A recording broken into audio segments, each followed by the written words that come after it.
Hey, everybody. I'm Misty Buck, president of Miss Inc. Digital Marketing, and I want to welcome you to another awesome Marketing Monday. It is a Heat playoff day. Go Heat. I'm super excited about that, although I just saw Tyler Hero's not playing. Are you a sports fan? Everybody forgets about the Panthers. Oh, the Panthers, I don't want to talk about them right now. We're not going to talk Go about Heat. that. So, poor Panthers. I believe in you. You're only down 3. I believe in you. All right. So anyways, that brings me to my guest today. This is Brent Huffman. He's a good friend of mine. He's also a client. He's the president of Corporate Safety Solutions. I'm going to let him introduce himself. And then today we're going to talk about some pitfalls of marketing and some things that might hold you back, right? Some stuff that might happen with that. So we're going to get into that and how you can overcome that. But first, Brent, welcome to the show. Confessions of Marketing. Confessions. Hi, everybody. I'm Brent Huffman. I'm a occupational safety and health specialist. I help people with safety in their workplace, mostly construction companies. I teach at Florida International University as an adjunct professor, and I also teach at a college up in Tennessee at the OSHA Training Institute. So I got safety under control. If you never need help with safety, let us know. Corporate Safety Solutions. Yeah. So you know about us. I know. You're in charge of my social media. Yeah. So tell us like a little bit about the different types of services that you all have, because people think, oh, okay, safety, but they don't think they really necessarily understand what those services entail, because you'll go in and you'll create a whole plan and you'll go and check and make sure that plan is being executed and prevent people from getting in trouble. Right? What we find out is forget the plans. Nobody has a process. Oh. So then we help them out with the process at first, and then once we figure out what they're doing, we try to help them put plans together, and then we go through the training at the workplace, and we can go out and visit work sites and do inspections, give some feedback to the clients, and then if all that fails and they call us after everything else has gone awry, we can help them with OSHA inspections, expert witness services, all through the whole process. Yeah, that's a lot. And then you guys will also do OSHA training, right? Yeah, we do training. It's one of our biggest focuses. Obviously, we try to mitigate the hazards before the employees are exposed to them. So that's part of the training process. Yeah, that's awesome. And you guys do what, like fall hazard prevention? How, like you name like everything. You name it, you're certified. OSHA training, we do everything. CPR training. Yeah, I can't even remember anything because it's literally like this really long list. We don't try to list it all. Just check it out on the website. And then if you don't see it on the website, you just ask us about it. We had some training the other day that I had to bring another consultant in on. Just if we can't do it, we'll put you in touch with the right people. Oh, wow. That's awesome. And that's a great thing about marketing is we're not always trying to sell something. We're just make connections with other industry experts. We had a lady that called us the other day. She needs cybersecurity training in addition to her OSHA training. So I brought a fellow Toastmaster in, and he's going to help us out with the cybersecurity training because that's what he does. So obviously, we're networking at the same time we're selling our own businesses. I love doing that. That's awesome. Yeah, you're really good at connecting people and helping other I learned that from somebody else. A couple mentors of mine just said, instead of handing out your business card, get the person's business card and make a connection with them. Yeah. Because if you give the person your business card, you're not gonna hear from them. You're not gonna hear from them. Yeah, I've learned that as well. Get the connection. Yeah. And I never thought about it like that. So when I first started in marketing and sales of my business, I'm like handing out cards and business cards and flyers, and nobody calls you. And then 3 months later, you have no connections. Right. How are you going to hear from anybody? So I learned that. And then another mentor of mine, she was telling me, instead of trying to sell your business, connect with people. Yes. Make connections. Those relationships. Stop trying to sell all the time. Right. The selling will happen. Right. Just make connections. Spend the majority of your time networking. My friend Gino that you interviewed a couple weeks ago, he was the purple squirrel. Shout out to you, brother. He said, if you're not networking, you're not working. And I love that. So I'm always trying to network. Yeah.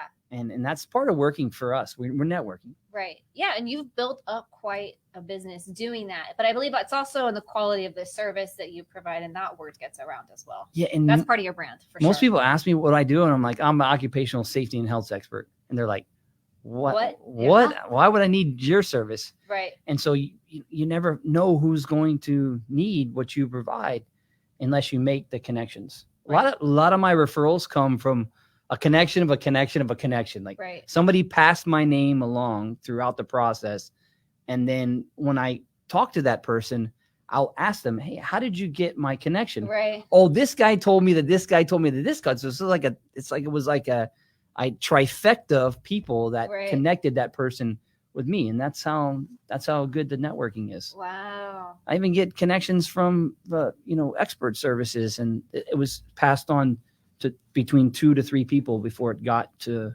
that person. Right. That's awesome. Yeah.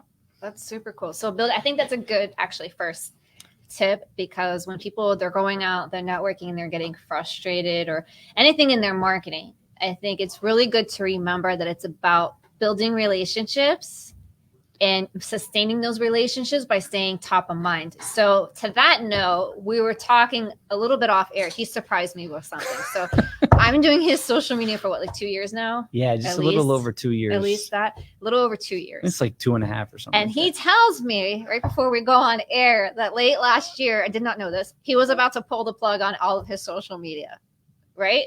Marketing altogether. He was over it. None of it was working. So if anybody's out there and you feel that way, you're not alone. But then what changed? What happened? Because again, I didn't know this until he just shared this right before we got on the air. Yeah. What happened is you have this patience. People get reminding you in business and sales and everything. It's patience. Nothing was ever sold on the first pitch. Mm-hmm. A lot of the times I'm selling a product. I could be selling it for 3 or 4 months before I actually get any revenue generated from it. Right. So it's a lot of patience. If you just think, it's one attempt, and that's what they say, like, most the sale happens on like the average 7th or 8th attempt at something. So it's the same thing with marketing. I was just doing, I was social media, I was posting, I was generating content. It was like nothing. It was like, am I wasting my time here? Uh-huh. And it was like right at that 2-year mark. And all of a sudden, I started to hear some feedback from some people. Right. This little just chatter. It's like, oh, man, you're killing it on social media. I'm like, I'm killing it on social media. I'm not doing nothing. And it become normal to me. Right. But I didn't feel like I was really doing anything. Right. And so inside of you, you may think that you're not touching people. You're not communicating with others. You're not generating any organic content, but you don't know what other people are seeing out there. You don't know what other people, until you get that first response. Right. Or that first person that says, oh, I follow you on social media and I love everything you do. Right. And I'm thinking to myself, I don't know this person. All right. I don't know what to even say in response to that. It was very weird for me. Yeah. And, so we have that patience that comes into any marketing strategy that you have. You have to have patience with it. If you think that you're going to market to a group of people and then the next day they're going to be lined up around your building to buy your product, it doesn't happen like that. It doesn't. And social media is the same way. And you're the expert at it. And you're always trying to encourage me and encourage others that you work with. So we're thankful for people like you that help us out.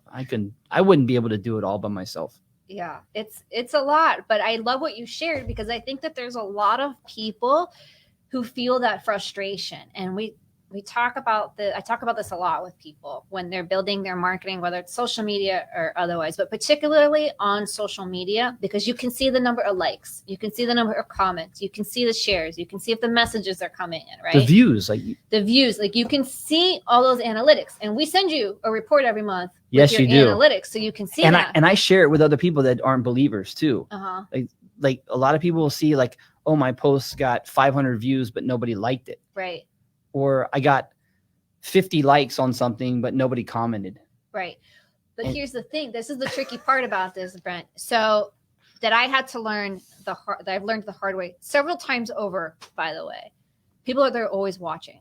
Yes. So they may not, because of algorithms, and everything you do is organic, by the way. We don't do any ad spend. So this has been a completely organic process for you. But people think because no one's interacting with this, that they're not seeing it. And what I thought was that it only takes one person. Yeah. It only takes one person to look at this and say, oh, I need this. Or this is what we should be doing.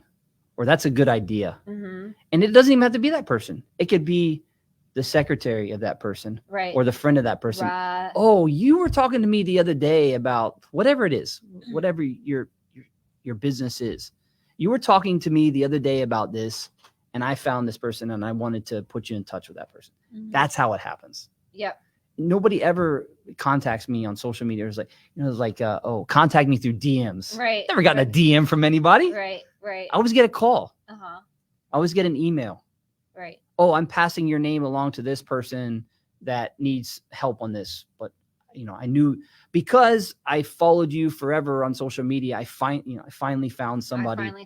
Well, because that's what happens, right? So when the thing is, the danger, I think, in quitting social media or any type of marketing is that, because you feel like it's not working, is that now your customer is you're not going to be top of mind anymore. And they may wonder if you're even doing that. But when I was thinking anymore. about quitting, it was quitting for other reasons. Just the monotony of being on social media. Just, it's not who I am. Listen, personally. I get it. So I knew that it was difficult for me to quit that from a business standpoint. But I remember when we first met. Yeah. And we were talking about social media, you kept drilling into me the content and the consistency. Yep. And the consistency is what really makes your strategy or whatever good, because you told me about this. Oh, you just can't post every now and then. Right. Like, that doesn't work. It doesn't do anything. That doesn't do anything. You're just, now it's just a hobby. Yeah. It's like, so do you want marketing for your business to be a hobby? Right. Because some people have businesses that are hobbies, which I don't even say that they're real businesses, but so I lined up my social media process with the same process I have for my business. And too many people have social media as just a hobby when it should be used as a marketing strategy for your business. So that's what made me not quit. Yeah. But I love that. But I love this conversation because obviously I believe in social media. I believe in the content. I believe in the consistency. I don't think you have to overkill it and do 20 posts in a week, or you have to be an influencer and you have to get all these likes, because it has happened to me time and time again that I've shared something and someone will be like, you know what, Misty, like, I knew you did that, but I forgot you did that. And then I saw you share this post and I was like, oh, you know what? I actually need that right now. Let me call her. And if I can tell you the number of times I've gotten business that way, it's crazy. Especially for people being like, when my book came out, people still will be like, oh, you have a book? It's been 2 years since I published this book, right? And I've had several posts go out about it, and people will still be like, oh, I didn't know you had a book. Because it depends on when you catch. Yeah, it depends on when you catch them. Yeah. So they could have just started following you the other day. You have no idea. You have no idea. I've had people that have looked me up on social media for the first time. They just search and they find you. Right. Which is called social proof, right? So let's say somebody is like recommending you for something, or they're going to take your class at FIU or whatever. Let me check this guy out. And they're going to look at you on social media.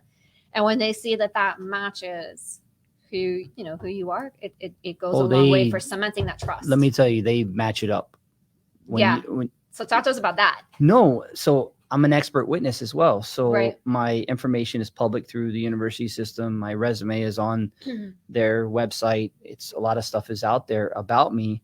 And when people look me up as an expert, they get my information and they start getting through all the outlets to make sure that all this stuff matches. And that's another important thing that you have to remember about all your different social media accounts is that they do match your resume, because people are looking. Yep. And if you put stuff on your resume that isn't who you are, people start matching it up on these social networks, LinkedIn, Facebook, and you don't want to be putting false information out there. And I went a while ago, and I'm not having false information out about it, but I went back and did kind of an alignment strategy. And you even recommended about doing it is make certain that everything that you say you are is who you're projecting on that social media, that marketing strategy. Yeah. So it's oh man, I was like, I can't call Misty and quit. I can't be a quitter. You could have. I would have tried to be like, Lord, I would have talked you through your concerns, but I'm not going to hold you hostage. But it was an internal battle. I'm sure a lot of people have that. Yeah. Well, if that happens again, you call me and we'll figure out the best route for you. No, because if it's not good for you, it wasn't that I was quitting you because you were. I understand. I was quitting social media because I didn't think the strategy of marketing was it. Mm-hmm. I literally hadn't gotten much out of it except a couple pats on the back. And then all of a sudden the business started clicking. Yeah. Yeah. And people were telling me I'm killing it. And I was like, it's consistency. It's the universe. It's long term. No, it's just long term. But plus we started working together right before COVID happened. COVID. That was tough. So and I'm sure you probably have a lot of clients that where you're trying to market your business and things are shut down, stuff is closing. And that was a challenging year on many fronts. Yeah. On many fronts. Politically, socially, pandemic. Yeah. Well, just people didn't have jobs. Yeah. I mean, I'm out here just trying to sell as a consultant and they're firing all their employees. Right. I was like, how am I going to sell them anything? A lot of people were just conserving cash at that time. Right. Yeah. Because they weren't sure what we were looking at. But I felt like this was a good fit right into our topic today of don't quit. So keep going. Keep it up. Keep going. Don't just take my word for it. Take somebody who actually has been through the experience. So one of the things that we've talked about before that I want to get into, if you're cool with it, is you are a part of Toastmasters. Yes. Yes. And what level are you at now? I've completed a couple of levels. I'm area director for 6 clubs in the Miami area here. I've got some stage time. I spend a lot of time speaking in public, live in front of people, and that doesn't scare me at all. But this is what I want to talk about. But what does scare me? Yeah, what is this? What does scare me? The vulnerability, because most people think is like, I'm a great speaker, but the vulnerability that I have is recording a video of myself, putting it out on social media, and then watching it on the screen. My voice as it comes back to me scares me. I do the same thing. So if this like Marketing Monday replays, I'm like, I will not watch this video. No, I will share this video, but I will not watch this video. Because you don't want to hear yourself speak. I can't listen to myself speak. Yeah. And what is it about that you think? Because I struggle with that too sometimes. It's not stage fright. Maybe it's like afterthought fright. I don't know. Yeah. I don't know what it is. Maybe on the video, we'll put the video out there and see if anybody else comments on the video to see if they have the same. Yeah, we can do that. If you're afraid of doing social media videos or videos of any kind for marketing, right? Yeah. Let us know, because you're not alone, right? I think a lot of people have that. And honestly, I can tell you, I'm in the same boat in that I don't love hearing the sound of my own voice, but the power, and I feel like such a dummy. I'm not even going to lie. Like sometimes I feel like such a goof, like so awkward. Yes. But the amount of engagement in things that people come off and they're like, oh yeah, I really vibed with that. I loved what you said or this or that. And they'll watch the video and they'll comment on the video and they've gotten so much out of it. And I'm like, I can't. I'm always telling you to do more videos. I can't watch the video. I'm bringing this up right now. I cannot watch the video. Okay, then you don't watch it, but it's going to help us help you. So maybe in the comment section, people can also tell us if they watch the videos or not. Do you watch the videos? Do you watch the videos? We're going to take just this part. Okay, go ahead. Do you watch the videos that you make on social media? Yeah. Or do you just post them and let it ride? Yeah. I don't know. I do watch them. I think that's the one thing I struggle with. I do that. I always feel like a little awkward, but at this point, honestly, I've done it so much that no, we definitely hear ourselves differently when we're recorded. 100%. You're the way that you sound. George, just saw your comment. Yeah, the way that you sound in the audio is different from you hear it yourself in your own ears. 100%. I'll be like, I sound like that, right? Or I'll mispronounce a word, or I will stutter, or I'll just like mumble, and then I'm like, but you know what? Then I'll talk to myself. You know what, Misty? And then I'll start. Everybody does this. No, then I'll start correcting everything that's in the video. Well, because you're looking at it from a Toastmasters perspective. Not only that, as an expert. So I've done videos before where I will misstate something slightly, like use different words versus should or shall. And that's a big difference. Right. And so I'll go back and I'll watch the video and I'm like, that's not right. You're supposed to do this. It's not a should. It's not an option. Yeah, but you know what? I think people take the essence of what you're saying And people are busy, so they're going like this when they're watching your stuff. So it's not like in Toastmasters where people are listening to you to critique you. It's a different ball game, I think, on social, and especially if you're just doing a casual like story, like, hey, I'm in the studio today doing Marketing Monday or whatever. It's a little bit of a different. People are more forgiving. I'm still scared of videos. All right, we're gonna work on this. We're gonna work on that. But I get it, because I think a lot of us really struggle with that, and it took me a lot of time to get comfortable. And then I just reached a point where I was like, you know what, I know I'm gonna feel like a goof, but these get more engagement, people tell me that they're helpful, so I'm just gonna kind of get over it and do it. Listen, and that's what I do. I just got into stories at the beginning of this year and posting more stuff on stories. Yeah, I love your stories, by the way. All right, so I'm definitely doing the baby. You're making progress. You didn't quit, and now you're doing stories. So you are quit. I'm doing stories. Remember when we did the videos when it was like 500 degrees outside? Oh yeah, we were doing heat hazard videos in like 110 degree heat index. It's hot. So we had the background, we had the real life thing. So you did some of those. I did. All right, we're gonna work up. So we're doing stories. We're gonna get better at stories, and then we're gonna get better at videos. They don't even call them videos anymore. I think they're called reels. They don't even call them videos anymore. Yeah, it just depends on what platform you're using. Yeah, and what word it's used, right? So my Nobody TikTok uses video, anymore. Well, TikTok video, YouTube video, Instagram reel. Yeah, I'm not doing TikTok. That's all. That's gonna be That's a whole nother topic. TikTok's pretty fun though. It's pretty fun. I haven't even mastered Facebook, Instagram. I'm not throwing more wrenches at me. TikTok is the other so different. Thing that people struggle with, and I've heard this from a couple other business owners, is, hey, I'm running my business. Yeah. I don't have time for all these gimmicks. I don't know how you have time for all of it. Yeah. And I tell them all the time, this is the first thing I start off with. I don't do it all myself. Yeah. I have people that help me. The same way that you have people that help you with your taxes. Yeah, of course. The same way you don't pull your own teeth. Yep. The same way, although you can defend yourself in your own trial, you typically would highly recommend against it. You hire a lawyer. Right.